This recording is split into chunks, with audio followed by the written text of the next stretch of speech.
Hi, everybody, and welcome to today or tonight or this morning's episode of Deep in the Bush. I'm joined by Ian Shive. Like so many of our guests, he is a man of many, many talents, a human, I should say, of many, many talents. Photographer, filmmaker, documenter of places that many of us have never, ever been to, and some great stories for that. And also contributor of all the photographs to this amazing book. I'm trying to show you here. Refuge. I recommend you pick this book up. I was fortunate to be sent a copy, and it taught me a huge amount.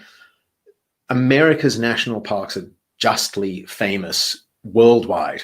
I think Americans think a lot of their things are famous, but we haven't heard of half of it. But Yellowstone, Yosemite, so evocative.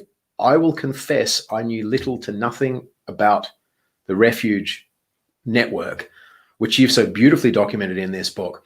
So if we can start first in with the most simple of questions is, what's the difference between a refuge and a national park?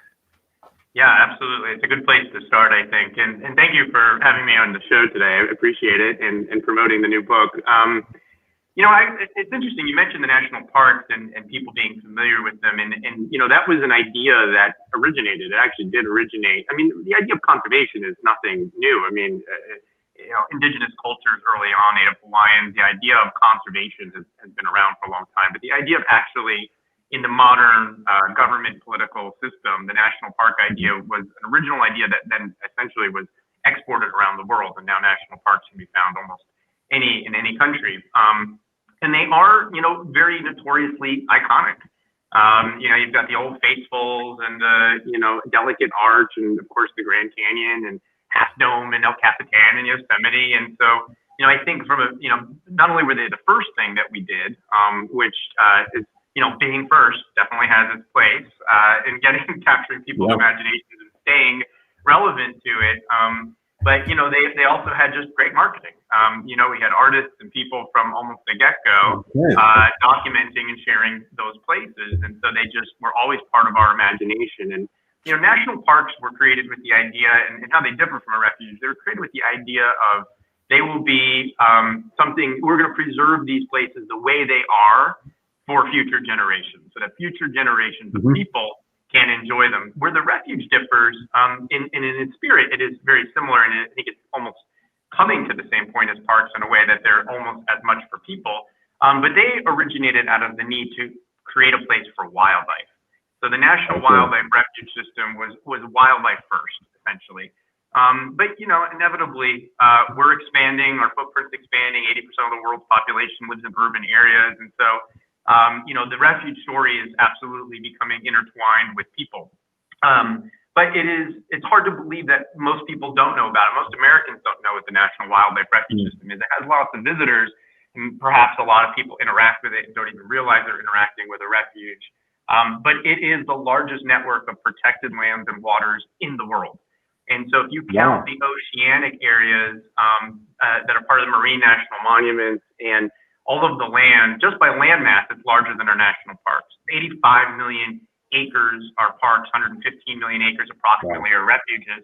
But if you include the oceanic area, you're talking about almost 800 million acres of protected lands and waters. And so it's a vast, vast system. And so even though there's a legal definition of wildlife first for these future generations from parks, what I found is that the big difference between parks and refuges is that the refuges are almost more wild in a way. Like, you can get wild experiences in going to the remote parts of Yellowstone, but I found them to be more rugged, untrammeled, so to speak. The wilderness term. They're just a wilder place. A lot of the areas are very inaccessible, even if they are open to the public. There might not be trails. They're very, very rugged places. And so I found them to be almost a wilder experience than I had with the bars and restaurants and well-paved trails of the national park. Yeah. Actually, in the introduction to the book, you write about what wild means. And it's obviously it's both. It can be a verb, it can be an adjective. But what wild means and how you felt your definition of that had changed. What was it that changed for you? I think what changed for me was, well, I've sort of philosophized on the word wild for many, many years. I think, even as a young man, just sort of beginning to explore the national parks, which is where I started my career. Ironically enough, I followed that same trajectory of documenting and doing books and projects on the national parks before the refuge system came. I didn't even know refuge system really existed myself, and I had already done like 2 books on the national park system. So, Wow. Okay. Yeah. it escapes my purview quite a bit. But it's an idea. The idea of wild is something I've definitely contemplated a lot and trying to figure out, like, well, what is that? And I think it's hard. It's a hard thing to define, and with society touching every part of the world, literally, in even the most remote islands, there's signs of humans. But I think wild is a personal thing. I think where I kind of landed on it was that it really is, it's your own relationship with nature. And wild is almost that, I think that sense of awe, that sense of wonder that comes with having an incredible moment in nature, seeing something that just either, touches you in some sort of unique way, either you're like wow factor or whatever. And so, because I used to think, well, is it, the airplane flying overhead or lights on the horizon? And I've been lots of places where there's nothing. There's not even a light on the horizon. And, or a plane going overhead. But that wasn't it. I mean, it's very easy to say, well, wild is far away from everything else. But that's not true. I mean, there are so many urban refuges, places that are national wildlife refuges that are actually in the city limits, like New Orleans and Denver and places like that. And every day I see, youth, young kids, 8, 9, 10 years old, even older, even in their 20s, who are having that first relationship, that first connection with nature. And to them, seeing a bison, in Denver city limits is a wild experience. Yeah. And, that's their version of wild. And really, so I think it's just a matter of, sort of what strikes you. It's funny. I mean, I lived in what most people would consider to be the wild for a very long time. I lived in a tent in the middle on an island in an oasis in the Kalahari Desert. Oh, wow. And so for me, wild is if you're in San Francisco and you cross 4th and Market Street. Well, I would agree with that as well. That's very true. I grew up in New Jersey. A lot of my childhood was in New York City, and so it's like this is like the polar opposite career and direction that you would think somebody from that place would go, or maybe it's exactly the career that somebody from those places might go. Depending, but you're right about that. I have one of my, you talked about philosophizing over wild. I have a curiosity about nomads, and not nomads like the Tuaregs or the Himba people, but the modern nomads, people who've grown up in the suburban or urban environment and are just compelled to travel and to seek out new experiences, new places, will never go. You hear people, we take our motor home, we go to the same place every year, and we meet the same people there. It's quite lovely. I understand the appeal of that for them. To me, that's like undies being too tight. It's just horrible. And whether a nomad is born or made, I'm not quite sure, but it does interest me. That what everybody else sees as the white picket fence, that's their security. To me, that's a prison. Yeah, I would agree with that. I feel nomad is, I mean, in my opinion, I feel like it's made. Because I think what happens is, and you hear this, I mean, this is the term, right? The travel bug. I mean, I think once you kind of get that bug, or you start to get that feeling, or you kind of get that sensation, I think if it's the right kind of personality, then you continue to seek that same sort of reward in a way, of like, well, I want that new experience. I want to see this new thing. I want to, do more of that. But, for me, it's been a little different, I think, in that, like, I think the thing that drives me so much, it's funny because people are always like, oh, you must have been everywhere. And it's like, well, actually, I haven't been a lot of the places that people tend to go for vacations. I've actually been a lot of places no one's actually ever heard of. And it's almost like, in many ways, sort of the unknown has been sort of my thing. But for me, I think the driving factor is less even so much a nomadic lifestyle, or even, you see a lot of one-upmanship or any of that kind of thing that you see on social media of like, oh, I want to find bigger, better, greater, and get a selfie while I'm there. For me, it's almost been about, I would say, curiosity. Like I feel like Yeah. the greatest answers of life, who we are, what the planet is about, what nature is about, our connection to it exists in these places. And so each place I go, each new thing I learn, I feel like I get another line, in the song that really is our world, our lives. And so it sheds some new perspective on it. And I think that can be, for certain people, and certainly for myself, I think that in itself can be sort of, I don't know if addicting is the right word, but definitely appealing. But I could see also, that desire to have more of that information, that curiosity to learn about life and who we are. So, I mean, a lot of people would say you're traveling to seek wisdom, and you literally found wisdom in the Midway Atoll. In the Midway Atoll, and but you're going to have to explain what that was.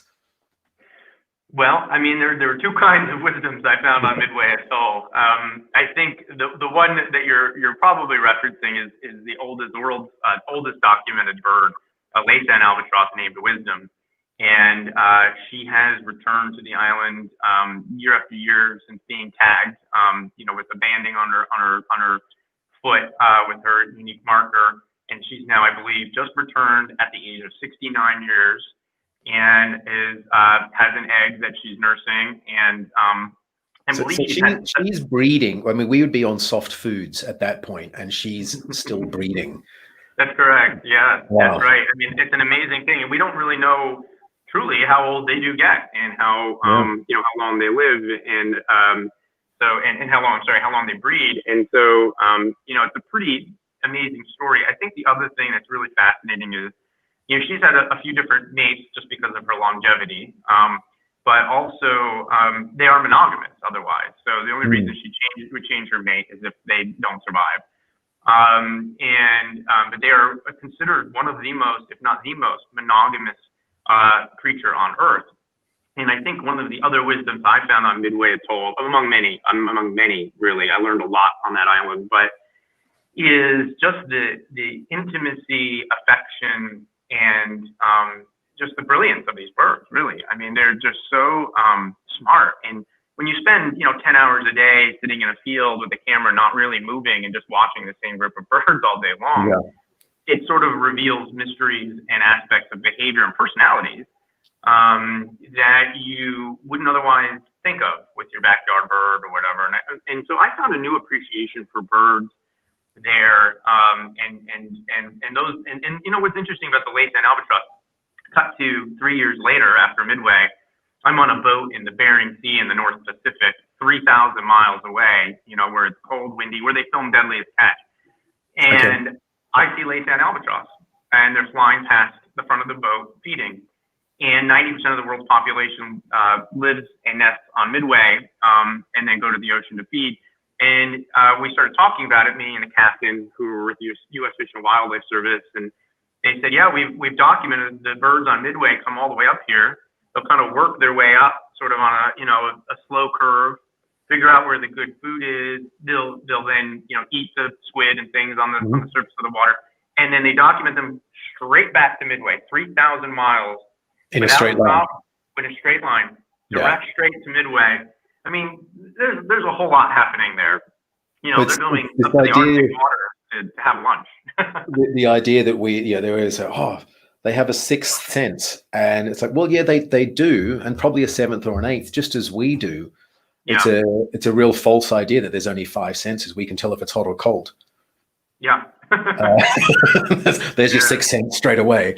So I mean, but what they've got is something that potentially we don't. The other thing that freaks people out is when you tell them that certain birds see more color than we do. Yeah. And it's quite strange. Nobody has a problem with thinking that a dog can hear higher than we can. And we now know that elephants and giraffes can hear lower than we do. But that they can see more color, and you can't imagine what that world looks like, unless maybe you're Timothy Leary. No, you're right. I'm actually working on a new project right now, which is how birds see the world and how other animals see the world. Okay. And so we're talking to researchers and scientists and bringing together all this information and data to then do our best assessment, and then essentially using visual effects and practical effects allow us to see how certain species of bird, looking at many different species, view the world. And Wow. I think, I think the way we see it will be really fascinating. So yeah, you really touched on something that's very much a part of my daily life right now. That must, to anybody watching or listening, is going to seem like an absolute setup. I guarantee that was not. That project's probably a long way away. It's literally in its infancy now. We're just starting to get some support for it, Yeah. and we're just starting to pull together the information. So yeah, it's too early to promote this. Well, it's fascinating, but okay. So we have a few stock questions that we ask every guest on here with a bit of variety in them, and these are just rapid fire ones. First answer that pops into your head. You've seen all these amazing places, amazing species. If there is a species you could bring back from extinction anywhere in the world, which one would you choose? Bring back from extinction, probably the dodo. I think that would be an interesting species to bring back. I mean, I think that was the first species I really remember learning what the word extinction meant. And I remember seeing a lot of the drawings and things in museums. I think I even saw a stuffed one. I forget where it was, the British Museum or something, where it had been taxidermied, looking pretty tattered, if I remember correctly. And the taxidermy that was probably, I forget how old, 100 years old. But yeah, I think it'd be interesting just because we have lost so many species of bird. I think to bring back a species like that was one of the first to be pushed out of existence by us. Or at least one of the most notorious. I think that would be an interesting species to bring back. Well, it was key because I'm pretty sure it was the 1600s. And until then, the prevailing idea in Europe was that animals could not go extinct. Why would God make something that could be driven to extinction? And that was the thinking then. And so it was quite a chin scratch. Well, there must be another stock of them somewhere else. Which does happen. Every now and then you hear that, right? Like, oh, wow, I forget, there was one in the news recently. I forget what it was. It was like a mouse or something like that. And they said, oh, we thought this was gone, but we found a whole bunch more of them in this place, and now they're there. But there was a bird recently in India, a sizable bird, Jordan's courser, it's called, hadn't been seen since the 50s, and they've just found a small population. And that's wonderful, as long as people don't start thinking, oh, that means somewhere there's surely a stock of Tasmanian tigers or thylacine, whatever. Yeah, I think at the rate of destruction that we are doing, I think people are aware of that rate, and I don't feel like that's a risk. I think it's just a bright spot. I don't think people are going to think that, oh, well, there must be some somewhere. I mean, I think the rate at which we're losing species is unbelievable. It's finding a kid in the rubble after an earthquake. There's still been a disaster, but here's the bright spot. Yeah, I agree. Yeah, that's a good way of putting it. All right. So, what species are you afraid of? Afraid? Grizzly bears are probably the one species I wouldn't really want to tangle with. More so than polar bears. Equal, I would say. I haven't really. You know what it is? I spent a lot of time camping in grizzly country, and so the fear is sort of instilled a little bit. I mean, you have to be respectful and follow all the right steps, but even then, bad timing on the trail, and that'll be the end of it. I did spend some time photographing polar bears, not a huge amount of it. It's interesting because they look so cute and cuddly, and they're just like these very pleasant faces and even demeanors in person. They're not terribly aggressive on their surface, but they will take you down if they have the chance. Their survival mechanisms really kick in as they do with the grizzlies. But I think I've spent so much time in grizzly country, and I spent a lot of time in Montana, and it's a very real thing. I actually was at a barbecue a few years back, and it was a memorial service for a friend of my friends. I didn't know the man, but he had been killed by a grizzly while working in the wilderness area. So I think those. I mean, I've spent a lot of time with sharks. People always are like, "Oh, you must be afraid of sharks." I'm very, very unconcerned about sharks. I feel like that's a fear brought to us courtesy of Hollywood.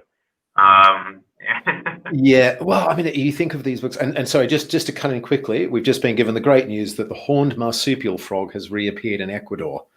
Okay. I'm guessing that's got a strange breeding habit if it's known as a marsupial frog. But I was recently given the amazing stat talking about how Hollywood provides these fears, that confirmed wolf attacks on humans in the past, fatalities from wolves in the past 400-500 years. I think there's been one. Yeah. That we know of worldwide.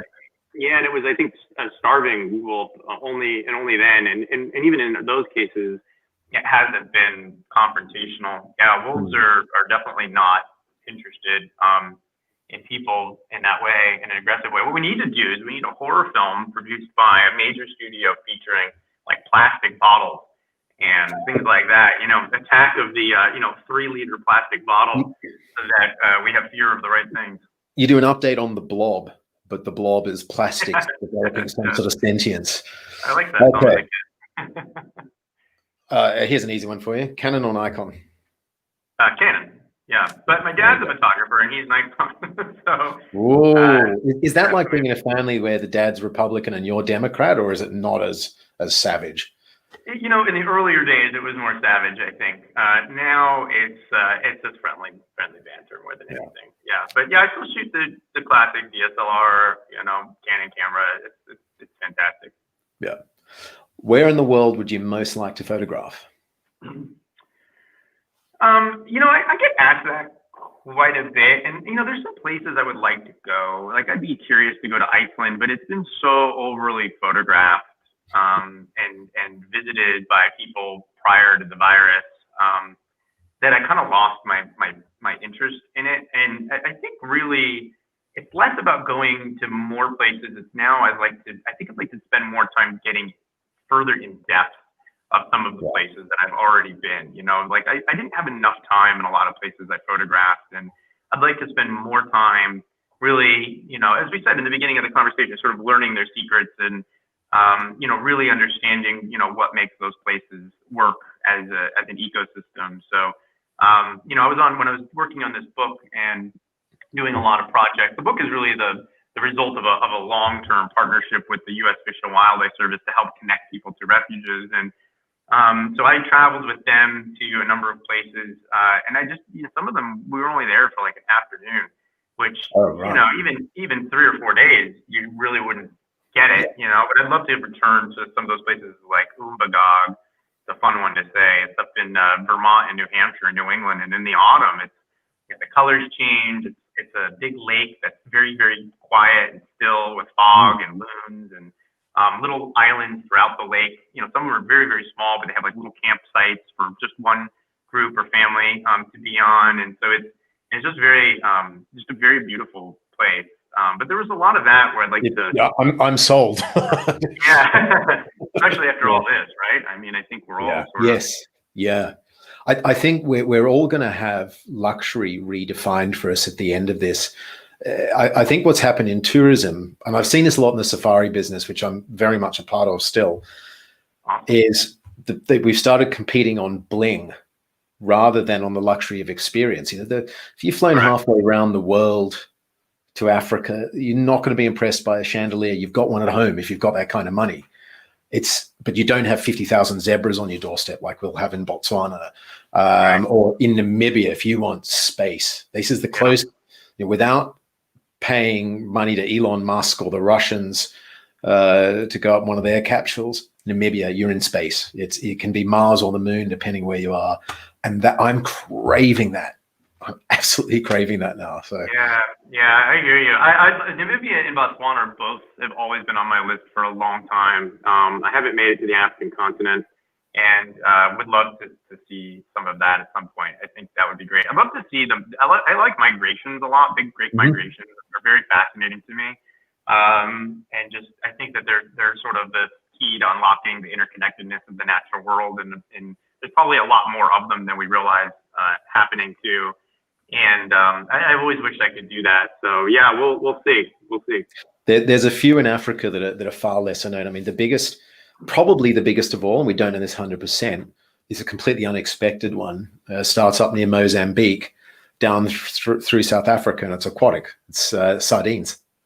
Massive really? Migration of sardines, and of course it attracts whales, sharks, dolphins, Cape fur seals, penguins, gannets, pelicans, scuba divers. But the biggest mammalian one is not the Serengeti Masai Mara. It's actually in Zambia. They finished in a place called Kasanka, and it's bats. It's fruit bats. Really? With millions upon millions of animals. Yeah, huge migration. And then you have the Mara Serengeti. The longest is actually, again, in Botswana, and it's zebras there that move from a place called the Makharihari Pans all the way to the Chobe River and back. And they're about 20% heavier than their counterparts that don't move. The big, strong zebras. Yeah, there's all these amazing ones that are very little known. I'm very much into tangents. I think it's fascinating when I'm with someone like you that's been all these amazing places. Okay, so true or false? Documenting protected areas through film and stills is the best job in the world. It's definitely up there, I think. Yes, true, probably. I think it's glamorized. I don't think people realize how difficult it is and the sacrifice and commitment that is required. And I think more than ever before that's really true, just because of the declining value of the nature photograph. With social media and everything else, it's a little tougher. And now with the virus, it's going to be even more challenging, I think, for folks to make a living, doing these things. But if you're able to do it, and I have been able to do it now for a long time, I'm very fortunate for it. And it is absolutely a great job. It's hard to believe that, this little thing you hold in your hand can take you so many places. I'm always amazed at that. Well, I'm a crap photographer. I just get lots of opportunities. So yeah, I wish I was better. But it actually brings me to the question in terms of with nature photography, and that wildlife photography is just a small branch of nature photography, or landscape photography as well, being another branch. What's more important, being a good technician with the camera or a good naturalist so you can predict what's going to happen next and be ready for it? Well, definitely a naturalist. I mean, I think that anybody is capable of learning the technical pieces of how to take a good photograph. It's not that difficult. It's not that complicated. I think the art of composition is something that is harder to teach. I think that's something that some people, you can definitely develop it. You can definitely grow. But I do think there's also a natural inclination and feeling to knowing what to do, especially in split-second decisions. Where should I point the camera and when should I push the button kind of thing. As much as it is also the curation of the images. I mean, you could take a great image and then never actually select it or process it and choose a lesser frame. So there's definitely this waterfall of steps that happen between, the moment before you take an image to the moment that you share it with the public. But being a naturalist, being responsible, certainly, but being a naturalist, I think, is the most important. I consider myself a generalist as far as photography. I don't consider myself a wildlife photographer by any sense of the word. I've definitely photographed my share of wildlife, but in know how, so to speak. But it's not the thing that drives me. I'm actually, if I were to pick a genre, it would be landscape photography. I love the big, beautiful landscapes. And I think that they're very difficult to do because every corner of the frame has to be considered. And, is there a telephone pole sticking in, or is there, is the bird feel off symmetry if it's in the wrong part of the frame, or, it's a very holistic view of composition. And I like that challenge, but I also like the process because it can be very slow and deliberate, but it could also be something that's a fleeting moment, an extraordinary moment that you need to be prepared for. But because of what I do and the type of work and the people that I work with, all the different conservation organizations, being a generalist is the right way to be. But being a generalist, I think, and working so closely with scientists and biologists for now, 2 decades almost in many ways, has led me to become a bit of a naturalist, an educated naturalist, I would say.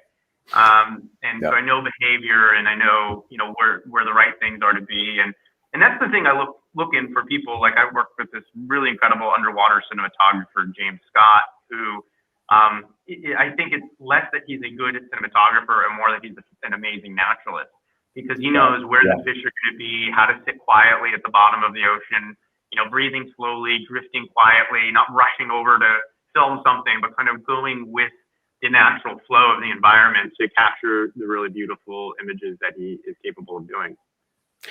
I think that's something which, again, a lot of people don't understand. Whether you're taking photos or just wanting to observe wildlife, is the power of sitting still. Any animal that comes to you is far more relaxed than one that you've approached. I learned that as a kid. I took a wilderness survival class when I was about 14 or 15 years old. My high school had this like extracurricular club that you could be part of, and we learned, what was edible, what was not, and a lot of skills that people just don't have now, of course, today, or they're even taught. But one of the things that we did, one of the first exercises we did was to sit quiet, perfectly still in the woods alone. We'd all go and find our own spot, and then just see what happened. And you would have a deer walk by, or the birds would start. The forest would kind of come back alive when you were done, sort of fussing about in the leaves. And that was, I think, and also the power of observation. But just sitting still, all of a sudden I noticed a turtle shell that I probably would have just stepped over, but it was old and had been long since vacated by its resident. And all these little details that I started to see. And so I think that became a big foundation for me in how I approach, filmmaking and photography today. Yeah, it is just such a one. I used to take people in Botswana who were going to work for the company I worked for then, and we'd go camp on an island. Say, this is actually a night in the bush, not staying in a luxury safari camp. And one of the most powerful moments I had was with a man born and bred in Botswana, and we used to do an exercise where I'd take them around the island and drop everybody at a spot. And I'd take away watches. All they could have was a pair of binoculars. That was it. And the clothes they were wearing. And I said, I will come back and pick you up in a while. Don't move from here unless you feel you're under threat. I'll come back. And I'd leave them there for an hour. And one of the most interesting things was to ask how long they'd been left there. And some people would say, 10 minutes. And others were 3-4 hours. It was forever. But this guy, his surname is Moalosi, and he always just went by that. And he described watching a snake.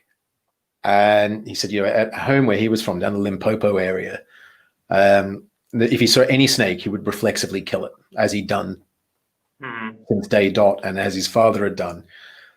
And he watched this snake, and it was working through tree branches, going into hollows, coming back out. And a squirrel started making a bunch of noise, and chicken, obviously snakes are deaf, but it's got the squirrel, had to retreat so it could carry on. Birds mobbed it. And then he said, then there was a tree frog, and it tried to get that and missed. And he says, it was working. It's a really hard worker. Says, I didn't know that. I like that snake. Maybe I won't kill that snake if I see it again, because he works so hard. And he was so impressed by this. And it's because he finally sat and watched. To me, that was, of all the years I did of training people in the bush, that was probably my favorite moment, was the conversion. And it came from that sitting still. That's it. Yeah, it's the power of that observation. Like we were talking about in the very beginning with the wasteland albatross sitting there for 10 hours a day.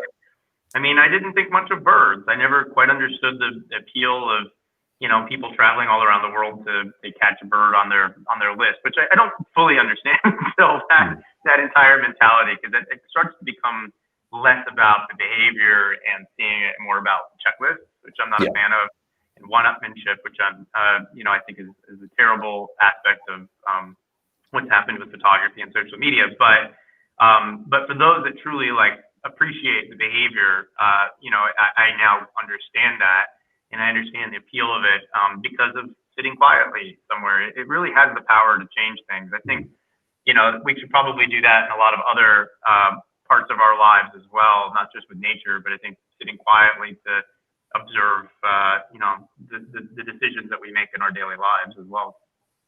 Yeah, I recently had the comedian Forrest Shaw on the show, and he was talking about just finding a place anywhere you live. It might even be a bird feeder, he says, and there's a squirrel comes along, and you kind of feel like everything's okay in the world because nature's somehow finding a way. And I really enjoyed what he was saying about that.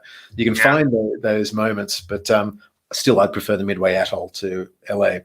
But we have a question here from the town of Wayne, Indiana. And the person's called Wayne as well. There's a refuge in his state called Big Oaks. Did you go there? Did you go to every single refuge? I haven't. I haven't. No, there's 568 refuges. Right. So there, even if I had twice the amount of pages in the book, I wouldn't be able to do it all. But no, and I can talk about that. The book is representative of the system. So there's a lot of Alaska and a lot of marine, because those are by amount of actual space are the largest part. So I wanted people to read the book and feel like come on and confess as well. They're also bloody photogenic. Well, there's that. Yeah, no, it's true. There's a lot of them, though, are. I mean, I think my only wish, again, was to just have more time at some of them. But it does represent the whole thing. But I'm not familiar with Big Oak. No, I'm not sure of that one. Okay, so it's an old army firing range. He wants to know, since it's all been shot up, why can't his buddies go keep on shooting things there? Anything that moves, what's the point of protecting something dead? Yeah. So Wayne is a regular contributor, by the way. Yeah, well, I mean, he's right. I mean, you can't protect something that's dead. I think it's a more complex issue than that. I think, having the shooting ranges and all of that, I mean, whatever, that needs to be figured out in a place that's non-destructive. But in the United States, hunting and fishing are the primary source of revenue for how refuges are managed and how they're protected. And so, when they first started protecting them for wildlife, a big part of the protection was because as things grew, they realized that all the ducks were being killed by hunters. And a lot of the fish were being overcaught and everything. And so a lot of the genesis of protecting areas, in many ways was aligned with hunting and fishing, because they wanted to have enough animals to hunt and fish. So you sort of create this paradox in that way. But I think, I don't know the exact numbers, but I want to say it's something like 70 or 80% of the National Wildlife Refuge System is supported by the taxes on the permits to hunt and fish. And it is regulated. Yeah, so it's an odd sort of thing. That said, I think, as we become more and more urban, and there's absolutely been a decline in hunting and fishing over the years, that, the reality, I think, needs to come to focus that, we need to be able to support these places without being disruptive, and looking at the evolution of how the system is financed. Not to say we should ban hunting and fishing, but rather to say that over time, where does that fit in as our society evolves and we recognize, the intrinsic value of nature. So they don't necessarily comport as well as maybe they used to. Yeah, no, that's great. I hope Wayne is satisfied with that. Okay, so which of these refuges you went to? The 568, did you say there were? 568? Well, yeah, I think they've added one, since it was 567 when I was underway. But yeah. And how many did you get to, do you think? I think the book represents about 45 of them. Okay. So it's a fair amount. Which of those did you feel most at home in? Being from New Jersey originally, now living in LA. Yeah, well, I've been in California 23 years, so it's very much my home. Where did I feel most comfortable? I think the Refuge, we actually just released a new episode I have a Discovery Channel digital series called Nature in Focus. Okay. We just released an episode today that I haven't even seen yet on the site, but about Kenai National Wildlife Refuge in Alaska. And I believe it's one of the most visited refuges, but no one really leaves the road. And so you have this road right here, and then you can get about this far into the refuge, but the refuge itself is gigantic. But you can only access it on skis, snowmobiles in the winter, hiking, and then in the center of it is a protected wilderness area. So it's like another level of designation, another level of protection, where you can't bring any motorized vehicles, and in fact, you can't even fly over it. Wow. Meant for the purpose of keeping nature truly, truly protected and for nature only. But you can walk into it. I spent some time in like old fur trapper cabins from like the late 1800s that were still out in the property. And the refuge had put some little like wood-fired stoves in them, and you could paddle a canoe or boat out to them. And I spent a few nights out in those, and I found that experience to be really, really special. And I just felt very at ease and I felt very far from everything, but also very safe and secure, despite, the number of bears and everything that are around. It just felt felt really, really good and really right. I think I enjoyed it there. I think Alaska in general is just so mind-blowingly beautiful and so vast. And so, I mean, unfortunately, we've done damage to it, but I mean, on the size and scale of that state and the protected areas within it, there's just so much you can explore, and it's just really a wild place. So, yeah, I think I was in Talkeetna earlier this year before. Oh, nice. When this year was still a year, I was in Talkeetna the first time in Alaska, and it was just, again, as someone that loves these wild places, it was just, I'm not very used to the cold, but I'm somehow very, very comfortable here. And Talkeetna is a cool town. I spent time there. I climbed Mount, it was McKinley at the time, and now it's officially been renamed Denali. But I climbed Denali when I was, 30 years old, actually. It was like right around my 30th birthday.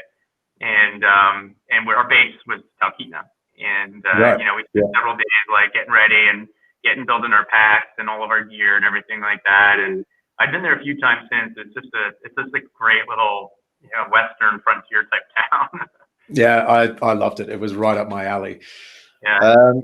Okay. So here's one, and this might put a tear in your eye. What's the photo that you didn't get? Photo that I didn't get.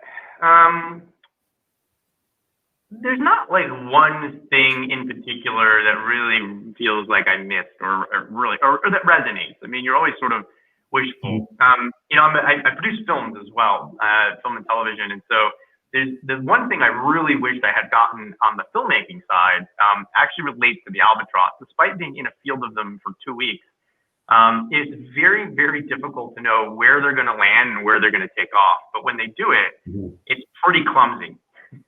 Right. And, they fall, they land on their, they trip over themselves, they step on each other. But I never got like a really good, clean run up of a bird launching into the air. So did they do a running takeoff? Yeah, they have to do a running takeoff. Right. Yeah, they have to, they kind of like, it's like they call them runways. You'll actually see certain areas on the island, but they call them albatross runways, and they all use like the same area, and they'll waddle over to it, and then they'll get a running start and take off. And similarly, they'll land in a very similar fashion as well. What kind of wingspan is it on the Laysan? 6 to 9 feet. I forget exactly. I think it's 6 feet. I'm not sure offhand, but they're quite large. I mean, when that's sitting on the ground, they're actually the smallest of the albatross. So they're considered, the smaller of different kinds of albatross, because there's many species around the world in the islands and places that they are. That's like the smallest elephant, though. You're still big. Yeah. Yeah.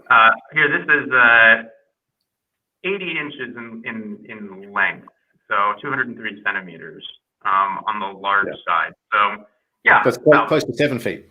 Yeah. Yeah. I can speak in your strange empirical language. That's why. A little bit. One day we'll join the rest of the world, right? Yeah, you'd hope so. I mean, it just makes sense. Water freezing freezing at 0, boiling at 100 makes a lot of sense. I don't. What does water freeze at in your thing? 32. Yeah, and what does it boil at? What does it boil at? 135, I think. So there you go. Mine makes more sense. Yeah. Yours definitely makes more sense. 0 sounds cold. 0 sounds freezing. So, in this world where, I mean, you've mentioned with refuges, I mean, what's amazing, and again, what I learned from your book is how many of them are a rehabilitated land of some sort, but obviously several are under threat. Many would be under threat, I imagine. What do you feel in the modern world, the photographers, and perhaps forever, what is the photographer's role in protecting the species and habitats that they document? And filmmaker, I mean, let's bunch them together. The filmmaker and it's both. Great question. I think that I've experienced a lot of it firsthand. When I was finished filming the coral atolls of the Pacific, so I was fortunate to get to go. I think I believe to this day I'm one of, if not the only non-government person to visit all three visitable marine national monuments in the Pacific, and definitely the first to commercially document them all. And as a filmmaker and photographer, so that's pretty exciting to have that experience. And part of that is in the answer to the question, which is I see myself less as a photographer and filmmaker, more as an educator, more than ever before, because this is in many ways how people may only connect with certain places through film and photography. In a lot of cases, especially for younger audiences, a lot of my films are geared towards like 8 to 12-year-olds. They are the first connection that they may make with nature, might be the first thing that strikes their imagination. And so I see the role of a connector, a bridge to these places being told through photography and film. And I think that, I was surprised because when I returned from those islands in the Pacific, we had a relatively new president at the time, our current one, as you know, and without using his name. And we had just learned, as I just finished the project, that all those places I just went to are now being considered to lose their protection or have their protections reduced. And of the 5 monuments, one of them was open to commercial fishing. And so, these areas are protected for a reason. I really struggle with the idea that protection can be undone. It should be once it's done, it stays forever. The most famous of the national wildlife refuges is famous because of its long-going, I forget how many decades it's been, at least 40 years or more, Arctic National Wildlife Refuge, and the idea of exploiting oil out of it. And, ANWR was what I heard when I was a young man, and now, you hear protect the Arctic, and, and now the leases and drilling leases and oil leases are now available for the energy industry to exploit one of the last great protected areas in our country and certainly on our planet. So, how do people know what is there? How do they know what the value is of a place that's protected if they can't visit it, if it's closed to visitation or just thousands of miles from anywhere? How do they know the value of that? And that's what I see my role as a photographer and filmmaker, is to not even take a position on it, because I don't think you need to take a position on nature. I think nature is, for those who are honest with themselves, it is a bipartisan issue. And no matter, what side of the voting fence you fall on, I think if you see these things and you truly are open-minded, you'll immediately understand and recognize the value of them. And so, I take the job that I have very, very seriously. It's a huge responsibility. I work very closely on in the Aleutian Islands, which most people don't even know where they are here in the United States, sadly. Sarah Palin does. Well, she can see them from her porch. The islands are, very few people have ever even been on a lot of them. There's no docks, there's no trails. The grass is shoulder high on some of them and wet, it's cold, it's windy. And, it could take you the better part of 3 or 4 hours to travel, a half a mile on one of these islands. But, you may, and I'm actually referring to a photo in my book, which is of this waterfall with a rainbow over it and everything. And we could see a little bit of the waterfall from the coastline on the boat that we were on. And so we landed, one evening after dinner, because the sun's up till midnight. And, we land one evening at like 7 or 8 o'clock at night, and we went hiking, and it took us 3 hours just to get up there. And we had to wear waders and go up a creek and slide down hillsides. And, they're almost impenetrable, to somebody walking in. But again, I'm smiling because this sounds like luxury to me. It is. Oh, it's absolutely blissful. I mean, we actually, one of the things we did was me and my colleague Dante, who goes with me on a lot of these adventures, we stopped, and it was kind of like a light rain and mist, sort of. We were always wet in the Aleutian.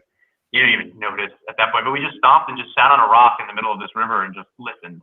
And all you could hear was the power of this 150-foot waterfall, with the water just coming off of the edges from snow that was being melted by the heat of the volcano on the center of the island. And, you don't get any more raw and rugged in nature than that. But I looked at it saying, people probably won't be here again anytime soon, probably not even in my lifetime. And this is that chance to document and share it with the world and say, this is why it's important. This is why this has value. this is why it's protected, and this is why the work of the scientists and biologist researchers is also so important in understanding, what impacts we're having on these faraway places. Yeah, I think that's a photograph there can be a beacon of hope as well. I know through lockdown, I am on social media following every single photographer that does nature photography, just to go, oh yeah, those places are still out. In fact, this year they're possibly safer than they've been for a long time. Yeah, I think moving forward, I certainly hope so. I think moving forward, we'll see a lot more of that, heading in the positive direction. But, who knows, really? I mean, it's only actions really can be measured. And, we'll see what our new administration ultimately does. But I think there's a very compelling, not compelling necessarily. I think there's just a groundswell, I think, here in the United States by people who really want to see climate and the environment prioritized. And, I think that the power of voting and the power of our voices are not to be undervalued. And I certainly hope I think in the spirit of being nonpartisan, the single largest refuge was created by George W. Bush, wasn't it? That's correct. The Marine National Monument, Papahanaumokuakea Marine National Monument in the Northwest Hawaiian Islands. It's about 1,200 miles long. It was created by George Bush and expanded by President Obama. And so, I think that is that the biggest protected area in the world, or is that? It was for like a day. It was for like a day. If you combine all the marine national monuments, that they are together the largest protected area in the world. But no, there's one larger, and it was created like several days after Obama expanded it. I forget, because I remember at the time I was like, yes, I have one of the few libraries of images of the largest protected place on Earth, and then it got dethroned 3 days later. But you know what? If we're going to dethrone something, what a great reason, right? That's a fantastic reason. You don't mind handing that crown up. Yeah. Okay. People talk about the size of that refuge, by the way. So it's a marine national monument. The islands themselves are refuges. And so there's different levels and layers of protection that those have. But people always hear, something I want to add is, because we talk about the size of something 1,200 miles long, but I forget how wide it is, 80 or 100 miles wide. It's big, but it was determined as the bare minimum required to keep those ecosystems healthy and thriving. And so when you're talking about oceans and and those ecosystems, you're dealing on a much larger scale. And so it's important that people recognize, like, oh, well, it's so big, we've got a lot protected. It's like, no, that's actually just the bare minimum of what we need to do to keep those places kicking. I suppose that I've only just ever considered this. When you're a marine refuge versus a terrestrial one, you've got a third dimension as well, don't you? Because a terrestrial one covers the ground, and I suppose you could have mountains that affect it, but depth. I mean, if you've got a marine protected area by the Marianas Trench, it covers an enormous area because it goes so deep. Yeah, that's one of the marine monuments. Marianas Trench Marine National Monument is one of the marine monuments that is protected. And the other one is also fully submerged in the Atlantic Ocean off the coast of New England, called Northeast Canyons and Seamounts. Both of those are only really, there's a term that's being used, instead of calling them marine ecosystems, they're calling them submerged lands. Because it's really the marine part, the water part of it is, of course, exceptionally significant, but it's the land part of it that really is being really recognized. And so they call them submerged lands, which is an interesting designation, a way to think of it. But they have these vents, and that are pushed up, and they're finding all kinds of new things that have contributed towards medicine, and our general well-being and health. So that's why they were protected. The one was already opened by the Trump administration, which is Northeast Canyon. Seamounts was open to commercial fishing. And then the others have remained threatened as well. But they are way down there for sure. And I'd love to see them at some point. I did some projects, and NOAA, the National Oceanic Atmospheric Administration, is a big part of the management and exploration of a lot of those places. And so they have some really cool Can you footage. only get them in a submersible, or could you do it in some sort of pressurized suit? No, they're deep. It would probably require a submersible if you want to see any of the actual action. How do you photograph through what is effectively another lens? Because you're sitting inside a bubble, right? In a deep submersible, I've never done it. I've always wanted to do it. These are the two monuments I didn't get to visit for these reasons that we're speaking about. But yeah, I mean, usually it would be an external camera, you know, alongside it. You could probably shoot through the bubble, I would imagine. But you'd have to have that lens like right up to the edge, which you know, my luck, I'd probably bang into it and crack it. You'd really hope not at that depth. Yeah, okay, so you're you're wildlife, landscape photographer. You've got the hordes of adoring fans, the glory, the greatness. You bathe in piles of cash every night. Oh, yeah. What is the downside to the job? Well, you know, I mean, I think the bathing in piles of cash is probably the hardest part of the job. You know, I mean, somebody's got to do it. But you know what I found is like stuffing my pillows and mattress just full of cash instead of like any other sort of thing. They're just much more comfortable to sleep on like that. And currency's linen, of course it is. Yeah, I certainly wish. No, I mean, the struggle is real. It's hard to get support. It's hard to get funding. I also think that a lot of the science community doesn't necessarily share my perspective that film and photography are equally as important as the science and research that goes on.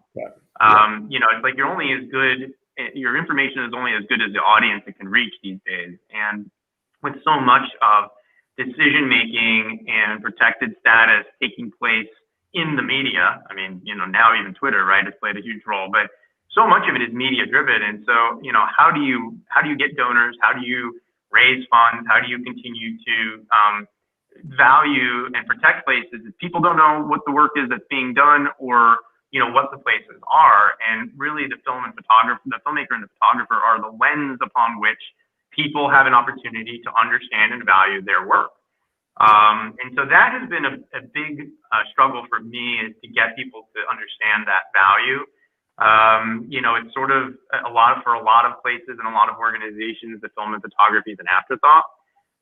It's just one piece, which try and get the photo for free, you know, that kind of thing. And so that's always been a huge disappointment to me, because it's like, let's save the polar bear, but let's wipe out the filmmaker and the photographer as an industry. And you know, and so that's been disappointing. I know a lot of organizations that have photo contests, and oh yeah, you win and it's great, but then they can use any photo submitted for, you know, their campaign. Oh yeah. You know, and it's devastating to photographers who are passionate about this. And you know, I was actually having a conversation with somebody about this yesterday, which is it always amazes me how lopsided some of the conservation organizations and the people who work at them are from a knowledge base. Because, you know, you put some of those people out in nature and they are lost. They don't know the first thing about the ecosystem or the ecology, and it's not everybody, but a large number of them are. Yet, you know, I might spend time out I spend a lot of time with like foresters, people who are, you know, cutting trees down and, you know, using them for, you know, great services such as toilet paper. And, you know, they understood, you know, they cut the tree, the canopy, let light in, but they also knew when the wolf would come, and if they saw the deer, why the wolf would be at the edge. And they understood the whole ecology of the place because they live in it all the time. And so I think, you know, the role of the photographer and the filmmaker is that bridge, that connection between, you know, the intimate stories and ecological value of a place with the science and data and the signature getting and the lobbying and all the other things that conservation organizations need to do. And so, you know, we're often the people spending the most amount of time out there, more so than even the people, you know, actually conducting these campaigns. And so I think it's a very important point to make sure that people value the photographers who are working so hard and dedicating their lives to translating and interpreting, you know, our wild world. So, you know, I think that is probably the toughest part of the job. I'd say the other tough part is just being on the road a lot. You know, I mean, this is the longest I've been home in 20 years. I haven't traveled at all this year in 9 months. Rather, I was actually on the road all the time in February, and then as things shut down, so I've had a lot of time to be introspective. Look at my work, develop a lot of the stories and things I want to develop. Do the book. That was my COVID project, but I think not traveling as much as also sort of made me rethink, how I want to balance that for the future. And because it can be tough. I mean, you're always gone. You're always away, and it's hard to build relationships and friendships and all the other stuff that you wanna do. Have a garden. And let's not forget, you're a slave to light. Yeah, you are. You're not many sleep-ins. No, you definitely sleep. I mean, I always dread summer. I always tell people I dread the summer because the days are like 16 hours long because you're waiting for sunrise and sunset, and you miss dinner. It's like you're eating some sad sandwich. Yet in the winter, especially like in Alaska, it's 4 o'clock. You'll be in the pub by 6, and so. I know the pub in Talkeetna you're talking about as well. Good live music. Yeah, there was. It's great. All right, so we have a tradition which I think more conservation-focused institutes should take up on Deep in the Bush, where we finish off every podcast with some good news. So what's some good news you can share with us? We have a new president starting in the new year. How's that for conservation related? Good news. I'm just glad. I feel like there's a light at the end of the tunnel for this year on a lot of levels. I think that it's been I think that I don't have like one piece of great news, other than, I'm just really excited that people are connecting so much with the National Wildlife Refuge system, that, conservation in the environment, there's a bright light at the end of the tunnel. How long that tunnel is, I think, is to be seen. But, I think that, the protections and actions that we have in place will continue to prevail. And I think that that's the best news we can really hope for. Yeah. Any other good news? The fires have almost stopped here in California. Well, hard to come by these days. They're just starting in Australia. Yeah, that's one of the lesser known great cultural exchanges, is that Californian and Australian firefighters join each other for what used to be different seasons, but now overlapping. But I'm straying from good news. We're going to stick with the good news you've just presented. Ian, thank you very, very much for joining us. I do urge people to buy, don't steal it, don't get it from the library. All these musicians complaining and movie makers complaining about pirated copies. What do you think a library is? That's a pirated book. So get hold of this book, support a starving photographer, filmmaker, and also support refuges in any way you can. Find whatever's close to you. If you're living in the States, I spend a lot of time there, and I seek out the wild places. I get the opportunity to, when I'm traveling there, I'm going to look up all of these refuges now. It's absolutely grabbed my interest. So thank you very much. You've inspired one person at least to seek these places out. And I hope to meet you out and about in one of these refuges one day soon. Yeah, likewise, Peter. Thank you so much. I appreciate the opportunity to speak with you and share all this today. Great conversation, and I certainly hope we get to get out into nature and resume our lives soon. You take the photos. I'll keep watch for bears. That sounds good. Thanks, Ian.